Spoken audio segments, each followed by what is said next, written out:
Hello दोस्तों, कैसे हैं आप सब। इस वीडियो में हमने सीजीएल 2023 के 18 जुलाई शिफ्ट के सारे महत्वपूर्ण क्वेश्चन को कंपाइल किया है।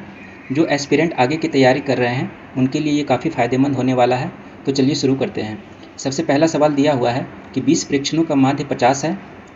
उसमें फिर पाया जाता है कि 13 और 24 को गलती से 31 और 42 लिख दिया गया है, तो सही माध्य क्या होगा। तो सबसे पहले हम क्या करेंगे, 50 लिखेंगे। 50 प्लस जो सही प्रेक्षण है उसको लिखेंगे।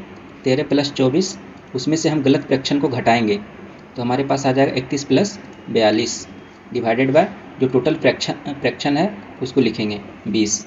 अब इसको सॉल्व करेंगे तो हमारे पास आ जाएगा 50 प्लस 13 और 24 हो गया 37। 37 में से हम 73 को घटाएंगे बटा 20, ये हो जाएगा 50 प्लस माइनस 36 बटा 20, तो हमारे पास आ जाएगा 50 माइनस 1.8, जो कि आंसर आ जाएगा 48.2। यही हमारा आंसर हो जाएगा। चलिए अगला सवाल देखते हैं। अगला सवाल दिया हुआ है कि एक वृत्ताकार पथ की लंबाई 4600 मीटर है। दो आदमी एक ही दिशा में दौड़ रहे हैं अलग अलग स्पीड से। तो टाइम पता करना है कि वो दोनों एक साथ कब मिलते हैं, कितने समय बाद मिलते हैं। तो हमारे पास दूरी दी हुई है 4600, समय बराबर होता है दूरी बटा चाल। तो दूरी बटा चाल, क्योंकि दोनों एक ही दिशा में दौड़ रहे हैं तो उनका जो सापेक्षिक गति होगी वो घट जाएगी, है ना। 5.65 में से हम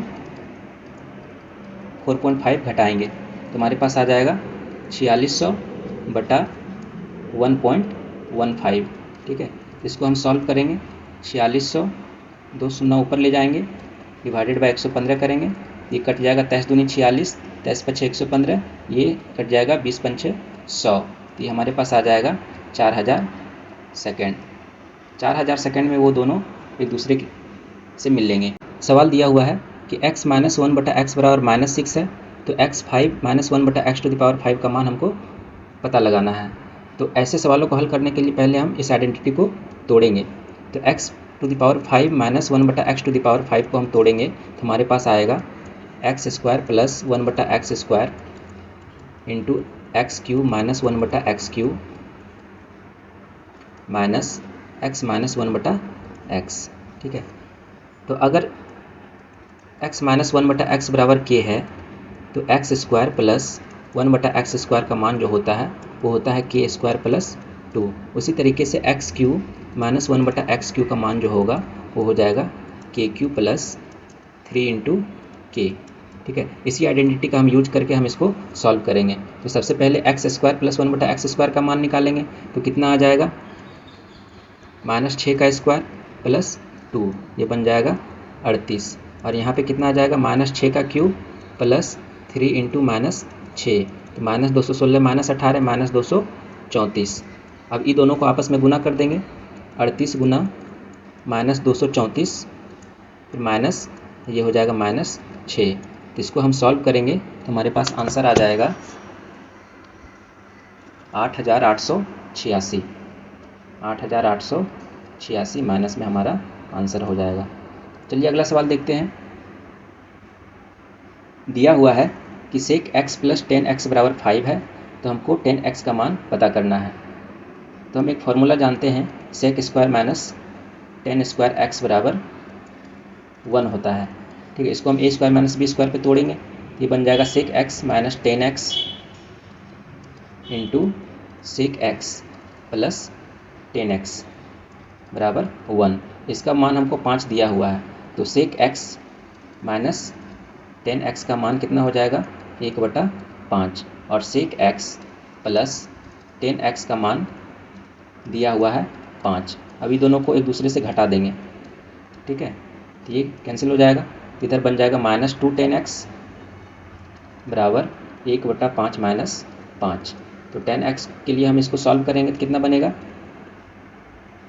इधर हो जाएगा -24 डिवाइडेड बाय 5, इधर -2, माइनस माइनस कैंसिल, इधर हो जाएगा 12। हमारा आंसर कितना आ जाएगा 12/5। चलिए अगला सवाल देखते हैं। सत्यम और गौरव मिलकर काम को 5 दिनों में पूरा करते हैं। 2 दिनों तक साथ काम करने के बाद सत्यम बीमार पड़ जाता है, फिर गौरव उस काम को अकेले 4 दिनों में पूरा करता है। तो सत्यम अकेले कितने दिनों में काम को पूरा कर पाएगा, ठीक है। तो सत्यम और गौरव, तो ये सत्यम हो गया प्लस ये गौरव हो गया, ठीक है। ये दोनों मिलकर किसी काम को 5 दिनों में पूरा करते हैं। ये टोटल वर्क हो गया बराबर। अब क्या कह रहा है कि सत्यम और गौरव ने 2 दिनों तक साथ काम किया। तो सत्यम प्लस गौरव ने 2 दिनों तक साथ काम किया, प्लस फिर गौरव अकेले उस काम को 4 दिनों में पूरा करता है। तो फिर गौरव कितना दिन काम किया, सिर्फ गौरव ने 4 दिनों तक काम किया। अब इसको सॉल्व करेंगे तो कितना आ जाएगा 5 और ये 2, 3s प्लस 3g बराबर 4g, ठीक है। तो ये g बराबर आ जाएगा 3s। तो गौरव और सत्यम का एफिशिएंसी का रेशियो हमको मिल जाएगा 3 यूनिट बटा 1 यूनिट, ठीक है। अब हम सत्यम का अकेले का काम निकाल सकते हैं, सत्यम का एफिशिएंसी। हमको इसके लिए टोटल वर्क निकालना पड़ेगा। तो टोटल वर्क कितना है, s प्लस जी इंटू 5। तो s प्लस जी, तो टोटल वर्क हमारा कितना हो गया s प्लस जी। s के जगह पे 1 रखेंगे, g के जगह 3 रखेंगे, तो 1 प्लस 3 गुना 5, ये टोटल वर्क हो गया। तो समय कितना लगेगा, समय बराबर होता है वर्क बटा एफिशिएंसी। तो वर्क हमारा हो गया 5 इंटू 4 20 डिवाइडेड बाय एफिशिएंसी सत्यम का कितना है 1। तो ये कितना दिनों में काम को ख़त्म करेगा, 20 दिनों में। चलिए अगला सवाल देखते हैं। अगला सवाल दिया हुआ है कि एक नाव धारा के अनुकूल 144 किलोमीटर की दूरी 9 घंटे में तय करती है और 12 घंटे में वापस आती है, तो धारा की गति क्या होगी।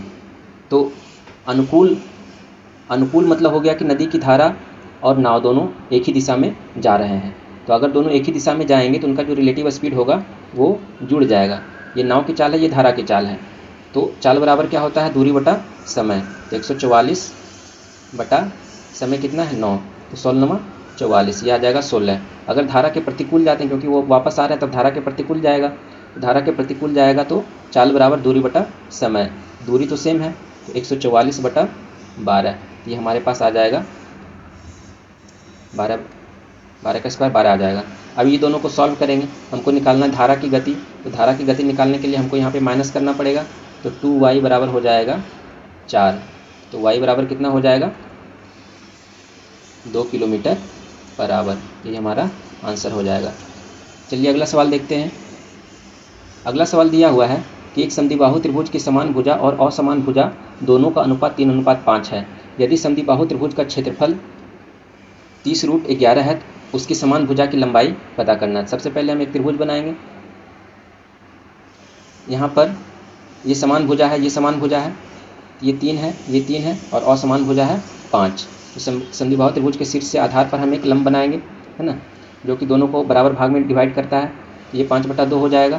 तो ये कितना बनेगा, हमारा हाइट कितना बनेगा, पाइथागोरस थ्योरम से हम बनाएंगे 3 का स्क्वायर माइनस 5/2 का स्क्वायर।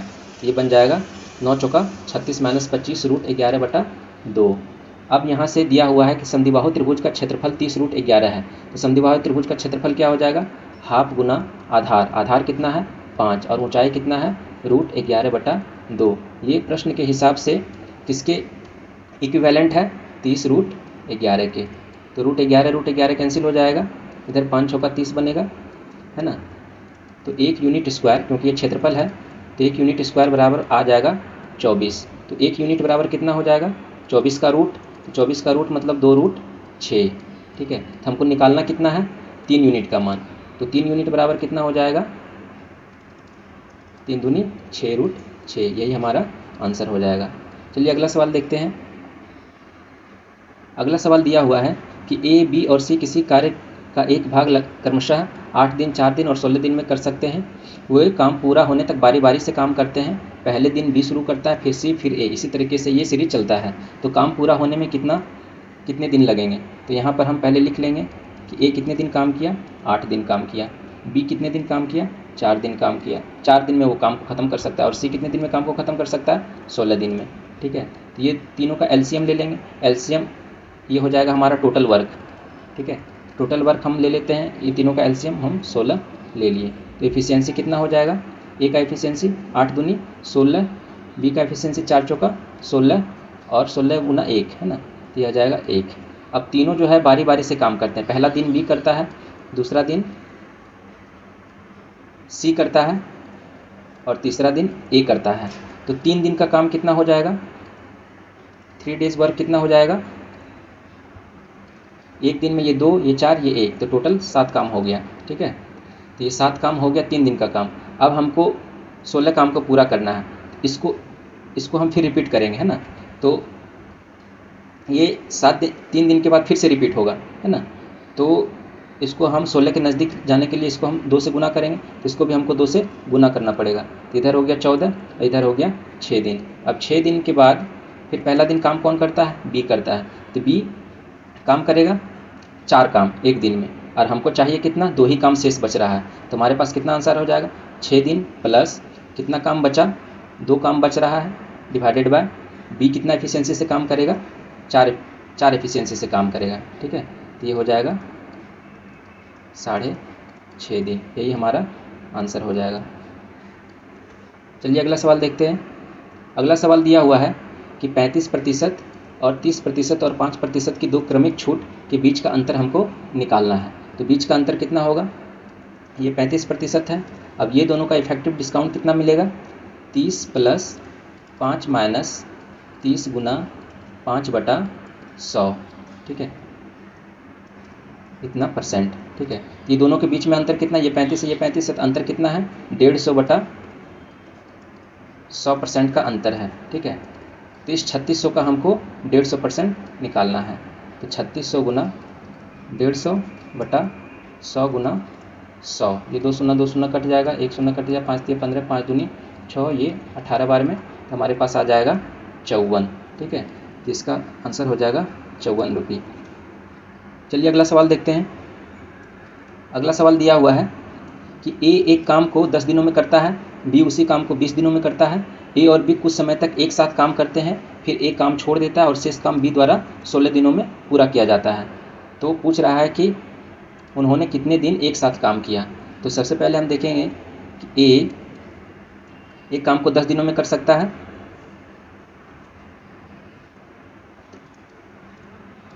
ए बराबर 10 दिन लिखेंगे, बी बराबर 20 दिन लिखेंगे। ठीक है, अब ये दोनों का एलसीएम ले लेंगे, एलसीएम 20, यही हो जाएगा हमारा टोटल वर्क। फिर इफिशिएंसी क्षमता कितनी होगी, 10 दूनी 20 और 20 एकम 20, तो ये हमारी क्षमता हो जाएगी 2 और 1। ये दोनों कुछ समय तक एक साथ काम करते हैं, तो 2 और 1 3 है ना, 3 इफिशिएंसी ये कुछ समय तक काम करता है। तो कुछ समय तक काम किया, तो मान लीजिए कि x समय तक काम किया, तो 2 + 1 गुना x प्लस, अब क्या बोला, शेष काम b द्वारा 16 दिनों में किया जाता है, तो 16 गुना 1 हो जाएगा इधर, 16 गुना 1, और टोटल काम कितना है हमारा 20 है। तो इधर कितना हो जाएगा, 3x बराबर 20 में से 16 जाएगा 4, तो x बराबर कितना हो जाएगा 4/3 दिन, यानी कि वो 4/3 दिनों तक साथ काम किया। चलिए अगला सवाल देखते हैं।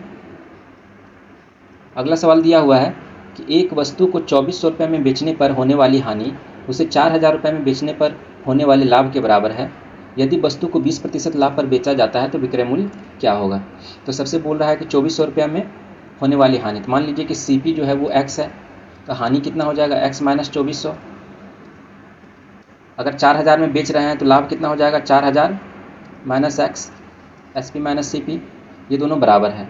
तो 2x बराबर कितना हो जाएगा 6400, तो x बराबर कितना हो जाएगा 3200, ये हमारा हो गया CP। अब इसको हमको SP निकालना है, तो कितना हो जाएगा 3200 का 6/5, 20% मतलब 120%, 6/5, तो हो जाएगा 20, है ना, तो हो जाएगा 640 गुना 6, 6 चौका 24, ये हो जाएगा 3840 रुपया आंसर।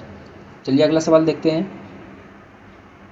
अगला सवाल दिया हुआ है कि 2 प्रकार की दालों को 7:18 के अनुपात में मिलाया जाता है, जिसकी कीमत 100 रुपये है और 150 रुपये है। तो इसकी औसत कीमत क्या होगी।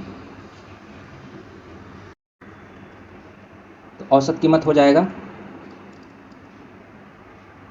टोटल कीमत कितना हो गया 7 वाला, 7 गुना 100 700, प्लस 18 वाला का कीमत का कितना हो जाएगा 18 गुना 150, तो 15 × 270 है ना, ये 2700 हो जाएगा।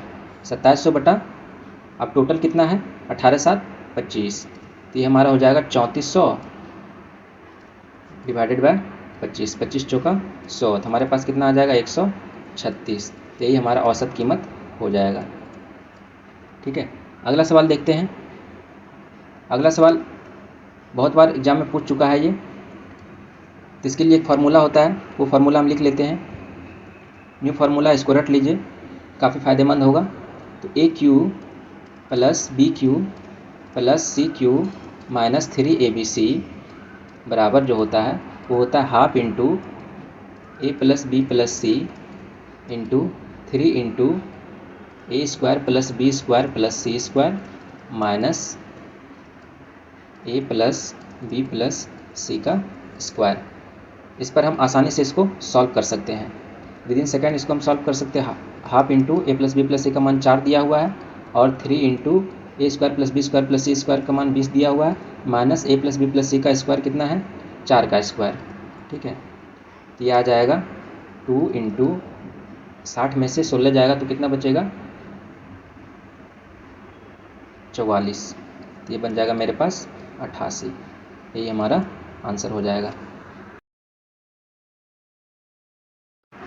चलिए अगला सवाल देखते हैं। अगला सवाल दिया हुआ है कि ए और बी मिलकर किसी काम को 30 दिनों में पूरा करते हैं। ए और बी की क्षमता समान है। ए प्रत्येक 4 दिन के बाद 1 दिन आराम करता है और बी हर 5 दिन के बाद 1 दिन आराम करता है। यदि उन्होंने 1 अगस्त 2022 से एक साथ काम किया तो काम जो है कितने दिनों में ख़त्म होगा। बहुत ही महत्वपूर्ण सवाल है। आइए जानते हैं इसको कैसे हल कर सकते हैं। तो यहाँ पर ए और बी की क्षमता समान दी हुई है, यानी कि एक की क्षमता मान लेते हैं ए और बी की मान लेते हैं बी। तो हमारे पास आ जाएगा ए बटा बी बराबर 1:1 और दोनों काम ख़त्म करते हैं 30 दिनों में। तो टोटल डेज जो है इनका 30 दिनों का है।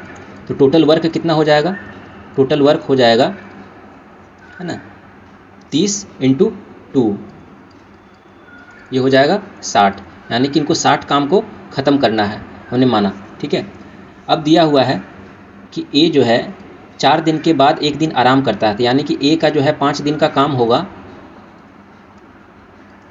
वो 4 काम होगा, क्योंकि दोनों का एफिशिएंसी बराबर, हमने एफिशिएंसी 1-1 माना है, तो ये 4 काम करेगा। और बी जो है वो 6 दिन में कितना काम करता है, 5 काम करता है, क्योंकि वो अगले दिन रेस्ट करता है। इसको ऐसे समझिए, ये ए का है और ये बी का है। तो 1, 2, 3, 4 और ये 5वें दिन जो है काम नहीं करता है। ये 1, 2, 3, 4 5वें दिन काम करता है, 6ठे दिन वो रेस्ट करता है, ये 6ठे दिन रेस्ट करता है और इसका सीरीज ऐसे ही चलता है। ठीक है, तो आप समझ लीजिए कि 30 दिनों में ये दोनों कितना काम करेंगे। तो ये दोनों का एलसीएम हम ले लेंगे, 5 और 6 दिन का, ये हो जाएगा 30। इसका मतलब है कि 30 दिनों में वो साइकिल फिर से रिपीट होगा, है ना। तो यहाँ पर 30 दिनों का काम कितना हो जाएगा, तो इसको 30 बनाना है, तो इसको हमको 6 से गुना करना पड़ेगा, इसको हमको 5 से गुना करना पड़ेगा। तो ये हो जाएगा 6, ये हो जाएगा 5। तो टोटल काम 30 दिनों का कितना हो गया, 24 + 25, ये हो जाएगा 49 काम। 30 दिनों में उन्होंने 49 काम ख़त्म किया है। हमको जाना है 60 तक, 60 काम कितना दिन में ख़त्म होगा। फिर आगे देखिए कि साइकिल रिपीट होगा। यहाँ पर देखिए अगले दिन ए और बी काम करेंगे, 2 दिन काम करेंगे, 3 दिन काम करेंगे, 4 दिन। तो 4 दिनों का काम कितना हो जाएगा, 8 काम।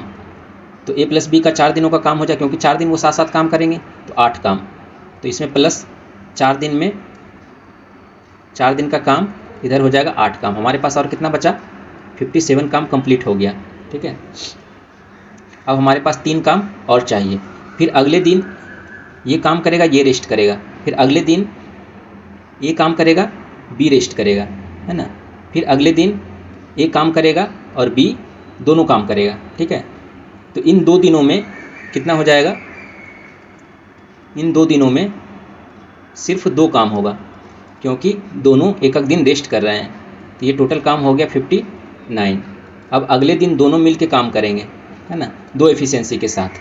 तो टोटल दिन कितना लगेगा हमारे पास, टोटल हो गया 30 और 4 34 और ये 36। तो ये टोटल टाइम लग जाएगा 36 प्लस रिमेनिंग वर्क कितना बचा, 1। तो यहाँ 1 लिखेंगे। एफिशिएंसी दोनों की कितनी है, 1 और 1 2, यहाँ पर 2 लिखेंगे। तो टोटल हमारा हो जाएगा 36.5 दिन दोनों मिलकर काम को ख़त्म कर लेंगे। ठीक है, यही हमारा आंसर हो जाएगा। अगला सवाल देखते हैं।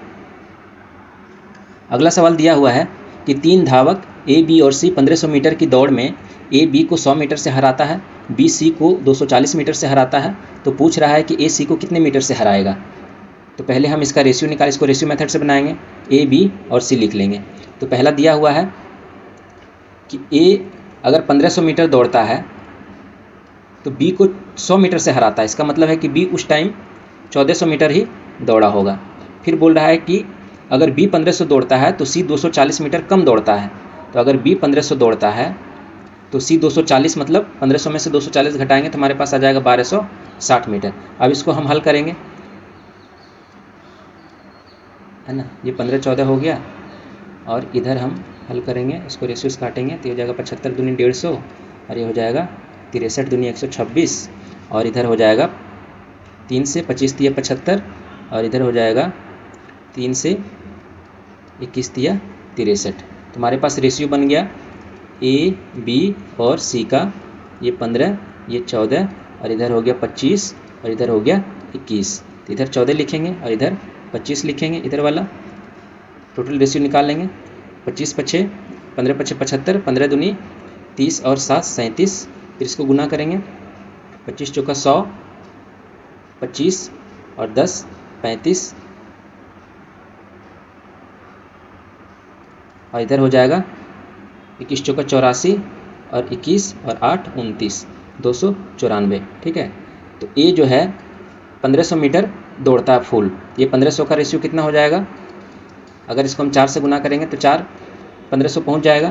तो उसी तरीके से हमको बोल रहा है कि ए सी को कितने मीटर से हराता है। तो ए और सी का डिफरेंस कितना है, 375 में से हम 294 घटाएंगे तो हमारे पास आ जाएगा 81, है ना। तो ये 81 का डिफरेंस है। तो 81 को हमको 4 से गुना करना पड़ेगा, 81 गुना 4 तो हमारे पास आ जाएगा 324 मीटर। यही हमारा आंसर हो जाएगा। ठीक है। अगला सवाल दिया हुआ है कि 8% SI की दर से कितने वर्षों में 9500 की राशि 11,780 रुपये हो जाएगी। तो इसको सॉल्व करने के लिए हम फार्मूला मेथड भी लगा सकते हैं या फिर हम लॉजिक से भी हल कर सकते हैं। तो ये 9500 दिया हुआ है और 11,780 ये बन रहा है। इसे 19 से डिवाइड करेंगे, 19 पच्चे 95, है ना। और ये कट जाएगा 19 दूनी 38, 620। ठीक है। तो ये हमारे पास रेशियो आ जाएगा 25 और 31 का। ठीक है। तो 100 पर कितना निकलेगा, 100 और ये बन गया 124, यानी कि 24% हमको दर लग रहा है, तब जाके ये 124 बन रहा है। तो 24% जो है हमारा, जबकि रेट दिया हुआ है 8%, तो 8% सालाना लग रहा है। तो 24% पहुंचने में कितना लगेगा, तो 8% को अगर हम 3 से गुना करेंगे तो ये बन जाएगा 24%, है ना। यानी कि वो 3 साल में 11,780 बन जाएगा। तो हमारा आंसर जो हो जाएगा वो हो जाएगा 3 साल। इसको हम दूसरे मेथड से भी बना सकते हैं, फार्मूला मेथड से। तो उसके लिए हमको क्या करना पड़ेगा, डायरेक्टली हम लिख सकते हैं ब्याज कितना मिलेगा, है ना। तो ब्याज निकाल लेंगे, 11,780 में से 9500 घटाएंगे तो हमारे पास आ जाएगा 0, 8, 2 और 11 में से 9 गया 2, 2280 रुपये हमको ब्याज मिल रहा है। तो ब्याज बराबर फार्मूला हो जाए P गुना R गुना T। 11,700 P हमारा कितना है 9500 गुना R कितना 8 और हमको T निकालना है, बटा 100 कर देंगे। तो ये 100 कट जाएगा, 19 से काटिए 19 पच्चे 95, 19 19 दूनी 38 और ये हो जाएगा 15 8 20 से और 5 तिया 15। तो T बराबर आ जाएगा 3 साल। ये हमारा आंसर हो जाएगा। अगला सवाल देखते हैं। अगला सवाल दिया हुआ है कि ABC की भुजा AB और AC पर, है ना, मध्य बिंदु। पहले एक ट्रायंगल बना लेंगे, ये है A, ये है B और ये है C। D और E ये दोनों के मध्य बिंदु हैं, D और E, और D B ये दोनों पैरेलल है ना। AD is to DB 1:8 दिया हुआ है, 1:8। तो टोटल कितना हो गया, 9 हो गया। अब बोल रहा है कि AD का क्षेत्रफल 24 है, ये इसका क्षेत्रफल दिया हुआ है 24। ठीक है। तो पूछ रहा है कि इसका और इसका दोनों का रेशियो क्षेत्रफल का क्या बनेगा। तो इसको बनाने के लिए कुछ नहीं करना है, सबसे पहले 1 है और टोटल का क्षेत्रफल कितना हो जाएगा, AD का 1 है और टोटल का कितना हो जाएगा 81, है ना। तो ये BD EC का कितना बनेगा, BD EC का कितना बनेगा 81 में से 1 जाएगा 80, है ना, 80 बनेगा। तो दोनों का रेशियो कितना हो जाएगा 1:, BDEC का 80, 1:80 हो जाएगा। इसको हम फार्मूला से भी बना सकते हैं। तो फार्मूला क्या बोल रहा है कि ABC 2 त्रिभुज है, ADE और ABC, है ना, दोनों समरूप है। तो दोनों का एरिया का जो स्क्वायर होगा, है ना, जो एरिया होगा दोनों का, है ना, वो भुजा के स्क्वायर के बराबर होगा। तो यहाँ पे AD है, यहाँ पे ABC है, तो AD स्क्वायर बटा AB स्क्वायर, ठीक है। तो AD का वैल्यू कितना दिया हुआ है 24 और ABC का कितना है नहीं दिया हुआ, तो ये निकालना है AD स्क्वायर बटा AB स्क्वायर। तो AD का मान कितना था 1:8 में है, तो 1 बटा ये हो जाएगा 8 और 1 9 हो जाएगा। AB कितना है 9 है, तो ये बन जाएगा 81, है ना। तो ABC बन जाएगा 81 गुना 24। तो BDEC क्या बनेगा, BDEC क्या बनेगा, ABC में से हम AD घटाएंगे, AD का दिया हुआ है 24, तो BDC का बन जाएगा 81 में से 1 जाएगा 80 गुना 24, ठीक है। तो अब दोनों का रेशियो निकाल सकते हैं।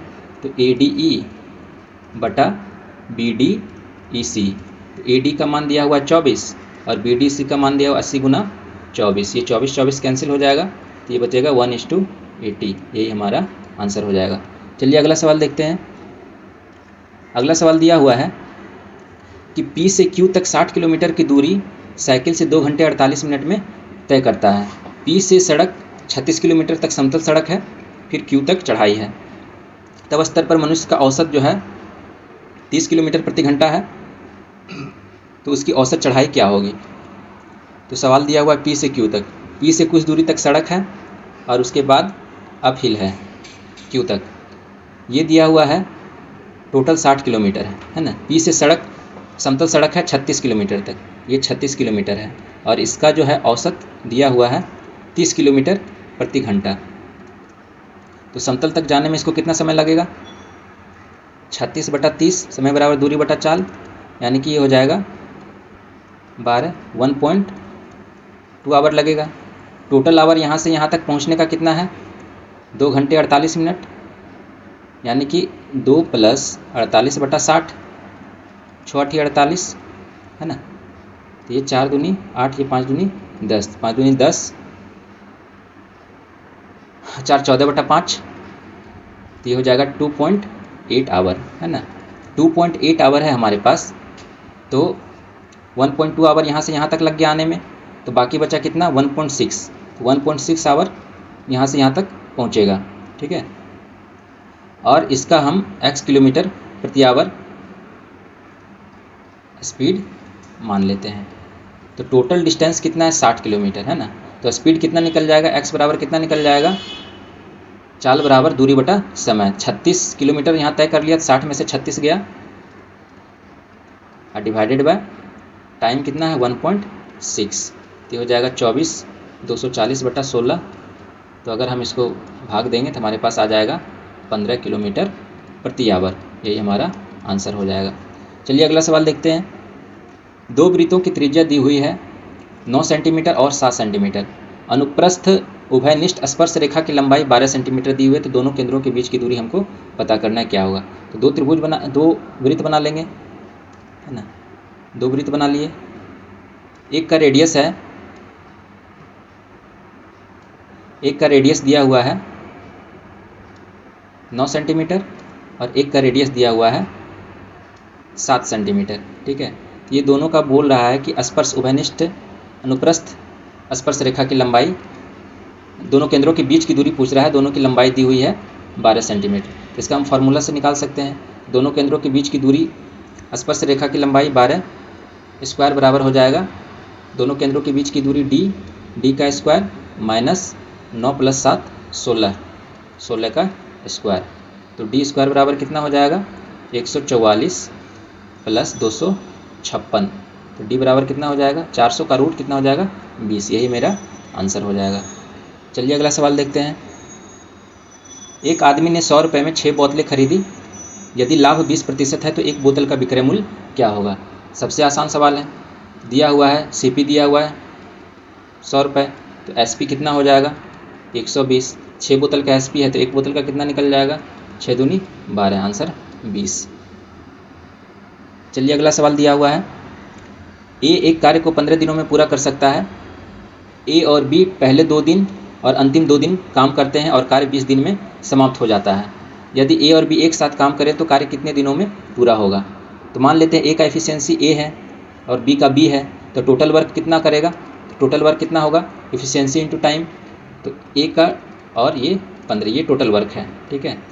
अब ये कितना के बराबर है? यदि ए बी के साथ पहले 2 दिन और अंतिम 2 दिन काम करता है ना, तो टोटल दोनों मिलकर 4 दिन काम करते हैं। 4 गुना ए प्लस बी प्लस 4 दिन काम किए, बाकी 16 दिन जो है सिर्फ बी ने काम किया। तो ए और बी का एफिशिएंसी का रेशियो निकाल लेंगे। तो इधर 15 ए में से 4 ए जाएगा, इधर बन जाएगा 11 ए और इधर बन जाएगा 4 बी प्लस 16 बी 20 बी। तो ए बटा बी कितना हो जाएगा? 20 बटा 11, ठीक है। तो अब हमको निकालना है कि अगर दोनों एक साथ काम करें तो कार्य कितने दिनों में ख़त्म हो जाएगा। तो समय बराबर क्या हो जाएगा? टोटल वर्क बटा एफिशिएंसी। तो टाइम बराबर क्या हो जाएगा? वर्क बटा एफिशिएंसी। तो टोटल वर्क हमारा कितना है? 15 ए। तो 15 गुना ए का मान यहाँ 20 रखेंगे, डिवाइडेड टोटल एफिशिएंसी कितना है? 20 प्लस 11 31। ये बन जाएगा हमारा 300 बटा 31। ये 300 बटा 31 दिन में काम को पूरा कर लेंगे, यही हमारा आंसर हो जाएगा। चलिए देखते हैं अगला सवाल।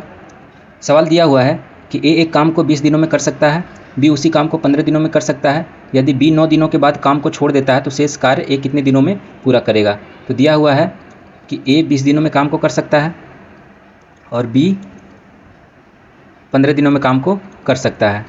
तो एफिशिएंसी मेथड लगाएंगे, एलसीएम इसका टोटल वर्क हो जाएगा 60। एफिशिएंसी कितना हो जाएगा?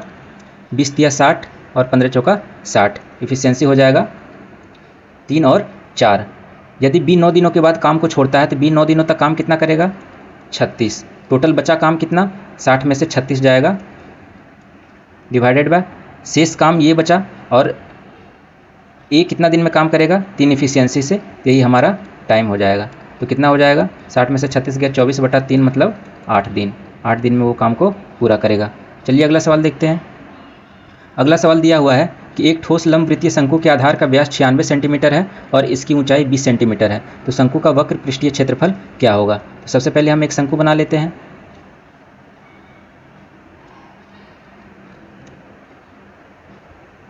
इसका रेडियस दिया हुआ, व्यास दिया हुआ 96, तो रेडियस हो जाएगा 48। 48 दूनी 96 और यह है ऊंचाई 20 सेंटीमीटर। तो इसका स्लैंट हाइट हमको निकालना होगा। तो यहाँ से हम 12 5 13 पे जा सकते हैं। 12 चौका 48, 5 चौका 20, तो 13 चौका 52। हमारे पास आ गया स्लैंट हाइट 52 सेंटीमीटर। तो वक्र पृष्ठीय क्षेत्रफल होता है पाई आर एल। तो पाई गुना 48 गुना 52। अगर इसको सॉल्व करेंगे तो हमारे पास आंसर आ जाएगा 2496 पाई। यही हमारा आंसर हो जाएगा। चलिए अगला सवाल देखते हैं। अगला सवाल दिया हुआ है कि 2 संकेंद्रित वृत्त जिनकी त्रिज्याएं 18 सेंटीमीटर है और 30 सेंटीमीटर है, तो जीवा की लंबाई हमको पता करना है जो छोटे वृत्त को स्पर्श करती है। सबसे पहले 2 संकेंद्रित वृत्त बना लेते हैं। तो यहाँ से एक जीवा गई है जो छोटे वृत्त को स्पर्श कर रही है, ये दोनों का कॉमन सेंटर है। यहाँ से एक लंब डालेंगे जो जीवा को 2 बराबर भाग में डिवाइड करेगी। तो यहाँ पर छोटे वृत्त की है 18 और बड़े वृत्त की त्रिज्या है 30 सेंटीमीटर। तो किस ट्रिपलेट पे बैठ रहा है? 6 तिया 18, इधर 4 5 6 4 10, 6 4 10 कितना पे बैठ रहा है? 6 तिया 18, 6 5 20, 3 4 5 पे, है ना। तो कितना हो जाएगा? गुना 6 करना पड़ेगा। 6 तिया 18, 5 6 का 30, तो 4 6 का 24। तो हमारे पास टोटल जीवा की लंबाई कितनी हो जाएगी? 24 गुना 2, ये मिल जाएगा मेरे पास 48 सेंटीमीटर। चलिए अगला सवाल देखते हैं। अगला सवाल दिया हुआ है कि 20%, 10% और 15% की क्रमिक छूट किस एकल छूट के बराबर है। तो सबसे पहले है 20%। 20% बराबर 1/5, तो 5 पर 1 छूट यानी कि 4। 10% 1/10, 10 पर 1 छूट यानी कि 9। और 15% 3/20 यानी कि 20 पर 3 छूट 17। अब ये तीनों को गुना कर देंगे आपस में, 10 5 50, ये हो जाएगा 1000 और ये हो जाएगा 17 चौका 68। 68 गुना 9, 9 8 72, 6 9 54 और 7 61, 12, एक शून्य इधर जाएगा तो इधर पॉइंट आएगा, तो कितना है डिस्काउंट कितना मिला है 38.8% का। इसको घटाएंगे तो हमको परसेंटेज मिल जाएगा। इसको हम दूसरे तरीके से भी बना सकते हैं, 20% और 10% का पहले हम इक्विवेलेंट निकाल लेंगे। डिस्काउंट कितना होगा 20 गुना 10/100, तो हमारे पास है 30 में से दो जाएगा 28।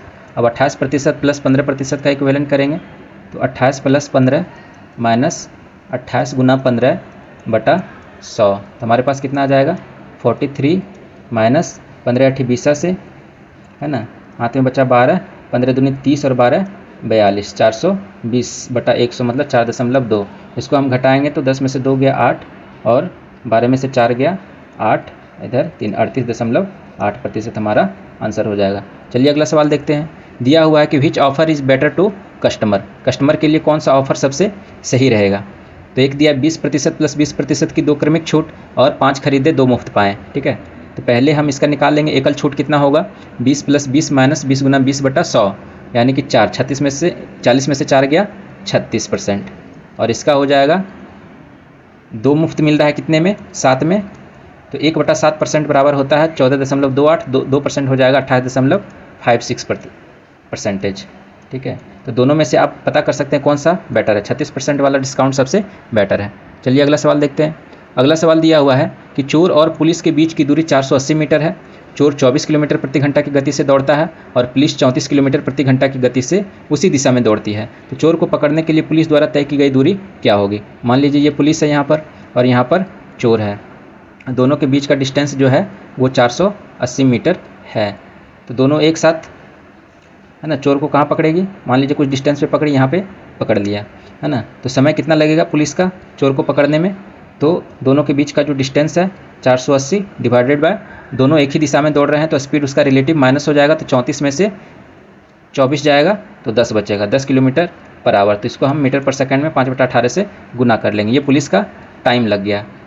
तो दूरी कितना होगा पुलिस का, पुलिस कितना दूरी तय करेगी, डिस्टेंस, दूरी बराबर चाल गुना समय। चाल कितना है पुलिस का 34 और समय कितना है 480/10 गुना 5/18। इस 34 को भी हम मीटर पर सेकंड में 5/18 से गुना करेंगे, तो ये 5 कट गया और ये 18 कट गया, तो 34 गुना 48। तो 34 गुना 48 को अगर हम गुना करेंगे तो कितना आ जाएगा 8 चौका 32, 8 तिया 24, 16 40, 3 43, 4 तिया 12, 4 16, यानी कि ये हमारे पास आ जाएगा 1632 मीटर मतलब 1632 मीटर पर जाके पुलिस जो है चोर को पकड़ लेगी। चलिए अगला सवाल देखते हैं। अगला सवाल दिया हुआ है कि 2 रेलगाड़ी जिनमें एक की लंबाई 420 मीटर है और एक दूसरी की 500 मीटर है, एक 130 किलोमीटर प्रति घंटा की गति से जाती है और दूसरी 110 किलोमीटर प्रति घंटा की गति से समानांतर पटरियों पर चल रही है। अगर विपरीत दिशा में चल रहे हैं तो दोनों पूरी तरह से एक दूसरे को पार करने में कितना समय लगेगा। बेसिक सा कॉन्सेप्ट है कि अगर 2 रेलगाड़ी एक दूसरे को पार कर रही है तो चाहे समान दिशा में चल रही हो चाहे विपरीत दिशा में चल रही हो, दोनों अपनी लंबाई के बराबर दूरी तय करेगी। तो यहाँ पर दिया हुआ 420 मीटर प्लस दूसरे ट्रेन की लंबाई है 500 मीटर डिवाइडेड बाय दोनों विपरीत दिशा में चल रही है, दोनों का स्पीड ऐड हो जाएगा 130 प्लस 110 गुना इसको 5/18 से करेंगे, मीटर पर सेकंड में निकल जाएगा, तो इधर हो जाएगा 920 डिवाइडेड बाय 240 गुना 18/5। ये 1 शून्य कट जाएगा, 4 से 23, 4 छक्का 6 तिया 18, तो हो जाएगा 23 तिया 69/5। ऊपर नीचे 2 गुना करेंगे तो हमारे पास आ जाएगा 13.8 सेकेंड, यानी कि 13.8 सेकेंड में वो एक दूसरे को पार कर लेगी। चलिए अगला सवाल देखते हैं। सवाल दिया हुआ है कि 50 आदमी किसी काम को 90 दिनों में पूरा करते हैं, 30 दिनों के बाद 25 और आदमी उनके साथ काम में शामिल हो जाते हैं, तो शेष काम कितने दिनों में पूरा होगा। इसको हम करने के लिए हम पहले मेन डेज इक्वेट करेंगे। तो मेन डेज हमारा कितना है 50 आदमी काम को ख़त्म कर देते हैं कितना 90 दिनों में, ये मेन डेज। इसको इक्वेट करेंगे किसके साथ, 30 दिनों तक 50 आदमी ने साथ काम किया, तो 50 गुना 30 प्लस अब उसके बाद 25 और आदमी जुड़ गए तो 75 आदमी हो गए। मान लीजिए 75 आदमी x दिनों में काम को कंप्लीट करता है, तो x का मान कितना निकलेगा 50 गुना 90 में से 30 जाएगा 60, 50 गुना 60 मतलब 3000, 3000/75। तो इसको सॉल्व करेंगे, 25 तिया 75, 25 चौका 100, है ना, ये 10, ये बन जाएगा हमारे पास 40 दिन, यानी कि वो 40 दिन में शेष काम पूरा होगा। चलिए अगला सवाल देखते हैं। अगला सवाल दिया हुआ है कि 16 सेंटीमीटर और 9 सेंटीमीटर त्रिज्या वाले 2 वृत्त एक दूसरे को बाह्य रूप से स्पर्श करते हैं, तो प्रत्यक्ष उभयनिष्ठ स्पर्श रेखा की लंबाई क्या होगी। पहले हम 2 वृत्त बनाएंगे जो एक दूसरे को बाह्य रूप से स्पर्श कर रहे हों, इससे पहले वाले सवाल में भी हमने बनाया था टेंजेंट वाला, लेकिन वो ट्रांसवर्स टेंजेंट था। ये हमारा डायरेक्ट टेंजेंट का मान हमको निकालना है।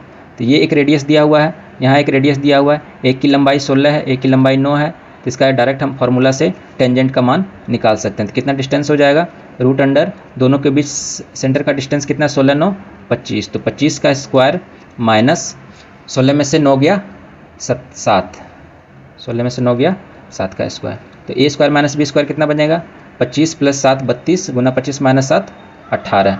तो 18 गुना 32 करेंगे, 18 दूनी 36, 18 तिया 54 और 54 और 3 57, 576, यानी कि हमारे पास आ जाएगा 24 सेंटीमीटर आंसर। चलिए अगला सवाल देखते हैं। अगला सवाल दिया हुआ है कि ए बी सी एक समबाहु त्रिभुज है, पी क्यू आर भुजा ए बी बी सी और ए सी के मध्य बिंदु हैं। तो त्रिभुज में भुजा की लंबाई 16 सेंटीमीटर है, तो त्रिभुज पी क्यू आर का क्षेत्रफल क्या होगा।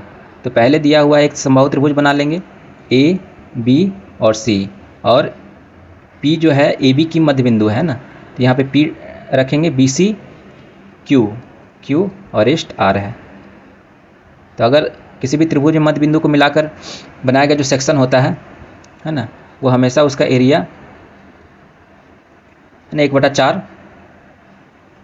टोटल त्रिभुज के बराबर होता है। तो यहाँ पर त्रिभुज पी क्यू आर का क्षेत्रफल जो हो जाएगा वो त्रिभुज ए बी सी के क्षेत्रफल का 1/4 हो जाए। चूँकि त्रिभुज जो है समबाहु त्रिभुज है, तो समबाहु त्रिभुज का एरिया कितना होता है, √3/4 गुना भुजा स्क्वायर। भुजा कितनी है, 16 सेंटीमीटर। ये हो जाएगा 16 गुना 16, 16 एक बार कट गया, तो हमारे पास आंसर कितना हो जाएगा, 16√3। चलिए अगला सवाल देखते हैं। अगला सवाल दिया हुआ कि find the third proportion of x² - y² और x - y। जब भी ऐसा सवाल आए तो 3 कॉन्सेप्ट ध्यान में रखना है। पहले तो थर्ड प्रोपोर्शन पूछता है, अगर 2 संख्या दी हुई है a और b, तो इसका थर्ड प्रोपोर्शन जो होगा वो हो जाएगा b²/a, जो सवाल इसी पर बेस्ड है। दूसरा है कि मध्यानुपात पूछता है, a और b है तो मीन प्रोपोर्शन पूछता है कि क्या होगा। तो मीन प्रोपोर्शन जो होगा हो जाएगा √a × b। चतुर्थ अनुपाती भी पूछता है कि फोर्थ रेशियो कितना बनेगा। अगर हमारे पास संख्या a b और c दी हुई है तो इसका फोर्थ क्या बनेगा, चतुर्थ अनुपाती, तो ये हो जाएगा bc/a, x बराबर है ना। तो ये चीज़ को हमको ध्यान में रखना है। तो इस पर हमको फार्मूला पर बनाना है। तो यहाँ पर b² कौन सा है, ये b है, ये a है, तो b² x - y का square divided by x² - y²। इसको हम तोड़ देंगे, x - y का square divided by a² - b² पे x - y और x + y, ठीक है, ये कट जाएगा। तो हमारे पास आंसर आ जाएगा x - y divided by x + y, ये हमारा आंसर हो जाएगा। अगला सवाल दिया हुआ है कि सत्यम अपनी आय का 25% बचाता है, उसका एक्सपेंडिचर इंक्रीज हो जाता है 20% से, और इनकम भी जो है 29% से बढ़ जाती है, तो उसका जो है बचत कितना प्रतिशत बढ़ता है। तो ऐसे केस में हम सबसे पहले आय जो है 100 मान लेते हैं, तो 100 मान लेते हैं। एक्सपेंडिचर कितना है भैया, एक्सपेंडिचर दिया हुआ है 25% बचा रहा है तो 75 खर्च कर रहा है, और सेविंग कितना है 25। अब बोल रहा है कि इसकी आय जो है 29% बढ़ जाती है, तो ये बन गया 129, और इसका जो है एक्सपेंडिचर भी बढ़ जाता है 20%। तो एक्सपेंडिचर था पहले 75, अब 75 का 120 करेंगे 6/5, ये हो जाएगा 15 × 25 = 15 × 6 = 90, ये हो गया एक्सपेंडिचर। तो सेविंग कितना बनेगा, 129 में से 90 घटेगा, तो ये बन जाएगा हमारे पास 9, 12 में से 9 गया 3, 39। तो अब बोल रहा है कि जो पहले सेविंग था और जो नया वाला सेविंग है उसमें कितना प्रतिशत का बढ़ोतरी हुआ है। तो 25 में कितना जोड़ेंगे कि 39 आ जाएगा 14, तो प्रतिशत में कितना हो जाएगा 14 इनिशियल कितना है 25 है ना, डिवाइडेड बाय 100, 25 चौका 100, तो हमारे पास आंसर आ जाएगा 56%। चलिए अगला सवाल देखते हैं। सवाल दिया हुआ है कि यदि 8 वर्षों के लिए साधारण ब्याज मूलधन के 48% के बराबर है तो प्रतिवर्ष ब्याज की दर क्या होगी। तो हमारा जो है फार्मूला क्या होता है, 1 वर्ष के लिए p का r% जो होता है 1 वर्ष के लिए साधारण ब्याज होता है। तो हमको 8 वर्षों के लिए निकालना है। तो 8 वर्षों के लिए दिया हुआ है कि SI जो है p का 48% के बराबर है। तो 1 वर्ष के लिए कितना हो जाएगा, 8 कर देंगे तो ये हो जाएगा 6, यानी कि p का 6%। तो r कितना निकल के आ गया, r निकल के आ गया हमारा 6%, यही हमारा आंसर हो जाएगा। ठीक है दोस्तों, आज की वीडियो में बस इतना ही। अगर आपको हमारा वीडियो पसंद आया हो तो ज़रूर चैनल को सब्सक्राइब करें। आपका एक सपोर्ट हमारा मनोबल बहुत ऊंचा बना देगा। फिर मिलते हैं नेक्स्ट वीडियो में। धन्यवाद।